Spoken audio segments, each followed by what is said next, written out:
नमस्कार। निवेश की दुनिया में ना दो चीजें हमेशा साथ चलती हैं। एक तरफ तो है एकदम सीधा साधा गणित, जैसे किसी कंपनी का मार्केट कैप क्या है, और दूसरी तरफ है बेंजामिन ग्राहम जैसे दिग्गजों की गहरी सोच, उनका फलसफा।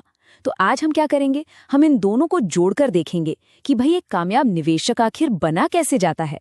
तो चलिए शुरू करते हैं। तो आज का हमारा सफर कैसा रहेगा, एक नजर डाल लेते हैं। सबसे पहले हम बाजार और अपनी सोच यानी कि माइंडसेट को समझेंगे।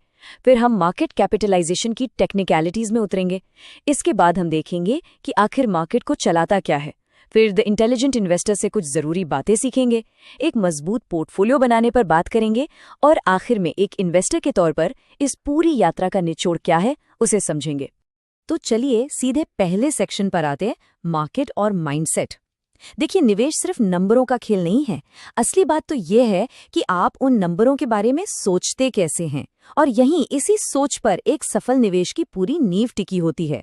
सोचिए कि कामयाब निवेश के ना दो पैर होते हैं। एक पैर है टेक्निकल, मतलब मार्केट कैप, जो हमें फटाक से बता देता है कि कंपनी कितनी बड़ी है। ये एक तरह का स्नैपशॉट है। लेकिन जो दूसरा पैर है, और शायद ज्यादा जरूरी भी, वो है फिलोसॉफिकल।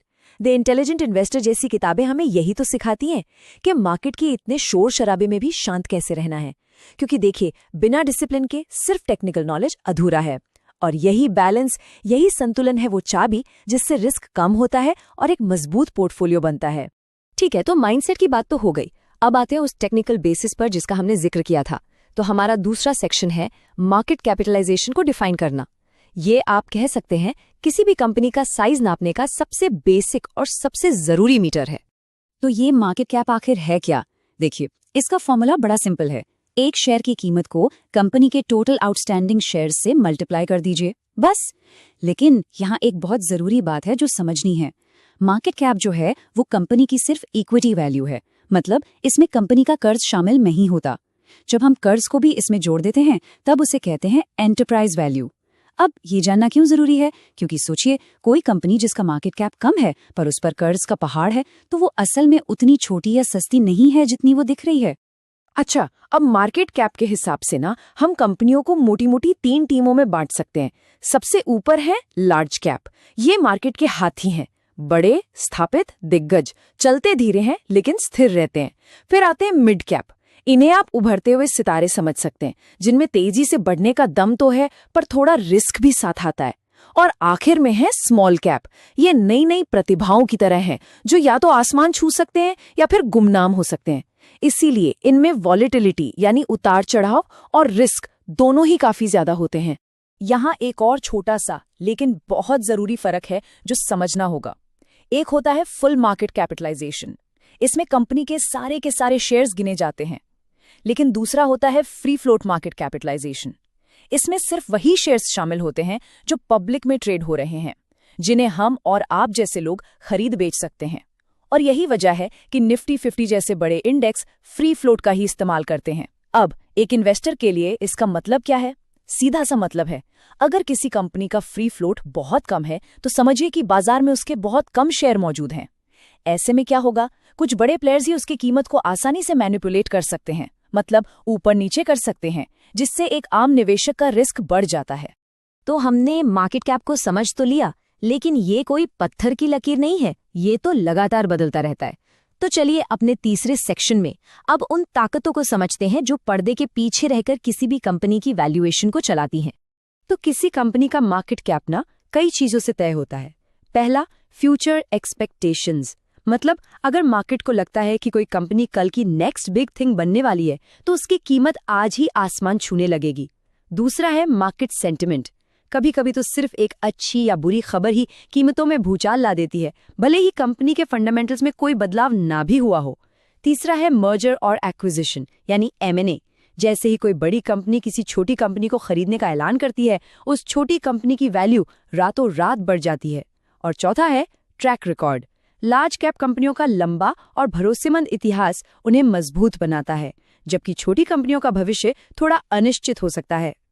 लेकिन ये सब तो हुए नंबरों की बात। एक बार जब हम ये सारे नंबर समझ भी लें तो असली सवाल तो ये उठता है कि हमें मार्केट के बारे में, खुद मार्केट के बारे में सोचना कैसे चाहिए। और बस यही सवाल, यही सवाल हमें नंबरों की दुनिया से खींचकर निवेश के फलसफे की दुनिया में ले आता है। तो हमारे चौथे सेक्शन में हम बात करेंगे द इंटेलिजेंट इन्वेस्टर की टाइमलेस विजडम की। ये वो किताब है जिसे वॉरेन बफेट भी अपना गुरु मानते हैं। बेंजामिन ग्रैहम की ये किताब इन्वेस्टिंग की बाइबल कही जाती है और इसके सिद्धांत आज भी उतने ही काम के हैं। पहला सिद्धांत, इन्वेस्टिंग और स्पेक्यूलेशन यानी सट्टेबाजी में फर्क समझिए। इन्वेस्टमेंट ठोस एनालिसिस पर आधारित है, जबकि सट्टाबाजी सिर्फ उम्मीद पर। दूसरा, किसी स्टॉक को सिर्फ एक कागज का टुकड़ा मत समझिए, बल्कि एक चलते फिरते बिजनेस में अपनी हिस्सेदारी मानिए। तीसरा और बहुत जरूरी, अपने इमोशंस पर कंट्रोल रखिए, क्योंकि डर और लालच आपके सबसे बड़े दुश्मन हैं। और सबसे अहम, हमेशा मार्जिन ऑफ सेफ्टी लेकर चलिए। इसका सीधा सा मतलब है किसी चीज को हमेशा उसकी असल कीमत से कम दाम पर खरीदिए, ताकि अगर आपका अंदाजा गलत भी निकले तो भी आपका नुकसान बहुत ज्यादा न हो। ग्राम ने मार्केट की साइकोलॉजी को समझाने के लिए एक बड़ा ही जबरदस्त कैरेक्टर बनाया, मिस्टर मार्केट। वो कहते हैं, सोचिए कि मार्केट आपका एक बिजनेस पार्टनर है जिसका मूड हर वक्त बदलता रहता है। कभी वो बहुत खुश होता है और आपको ऊंचे ऊंचे दाम ऑफर करता है, तो कभी वो एकदम डिप्रेस्ड हो जाता है और सब कुछ कौड़ियों के दाम बेचने को तैयार हो जाता है। अब एक समझदार इन्वेस्टर क्या करता है? वो मिस्टर मार्केट के इन मूड स्विंग्स का फायदा उठाता है। जब मिस्टर मार्केट दुखी हो तब खरीदो, और जब वो हद से ज्यादा एक्साइटेड हो तब बेच दो। ग्राहम के अलावा भी कई और दिग्गजों ने हमें बहुत कुछ सिखाया है। जैसे फिलिप फिशर ने सिखाया कि उन कंपनियों को ढूंढो जिनमें भविष्य में जबरदस्त ग्रोथ की संभावना हो।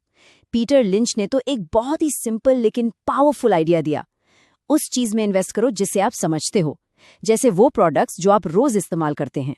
वहीं बर्टन मैल्कील जैसे लोग ये मानते हैं कि मार्केट को लगातार बीट करना लगभग नामुमकिन है, इसलिए इंडेक्स फंड एक सेफ तरीका है। और इन सबसे ऊपर मॉर्गन हाउसल हमें याद दिलाते हैं कि आखिर में इन्वेस्टिंग का सबसे बड़ा खेल आपके दिमाग के अंदर खेला जाता है। ये अपने इमोशंस को कंट्रोल करने की कला है। तो ठीक है, हमने सारे सिद्धांत तो समझ लिए, लेकिन सवाल ये है कि इन सभी महान विचारों को एक असली प्रैक्टिकल इन्वेस्टमेंट स्ट्रैटेजी में कैसे बदला जाए। और बस यही हमारे 5वें सेक्शन का टॉपिक है, एक ऐसा मजबूत पोर्टफोलियो बनाना जो मार्केट के हर उतार चढ़ाव का सामना कर सके। देखिए, एक मजबूत पोर्टफोलियो की बुनियाद होती है एसेट एलोकेशन, मतलब अपने पैसों को सही तरीके से बांटना।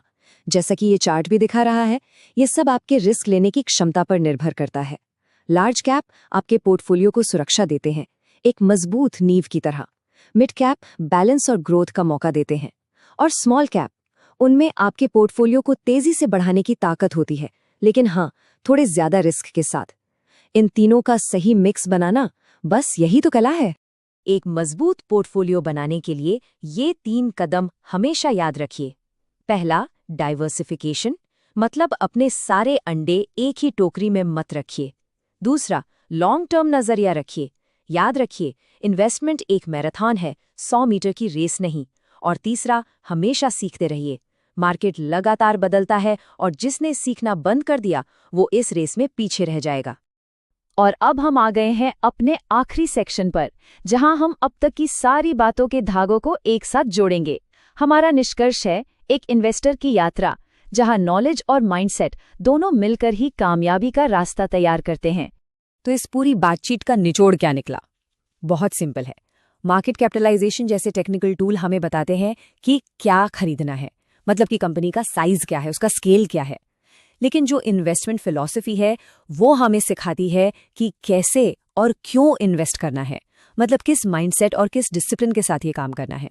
और इस बात को बेंजामिन ग्रैहम के इस एक पावरफुल कोट से बेहतर कोई नहीं समझा सकता। एक इन्वेस्टर की सबसे बड़ी प्रॉब्लम, और यहाँ तक कि उसका सबसे बड़ा दुश्मन, वो खुद होता है।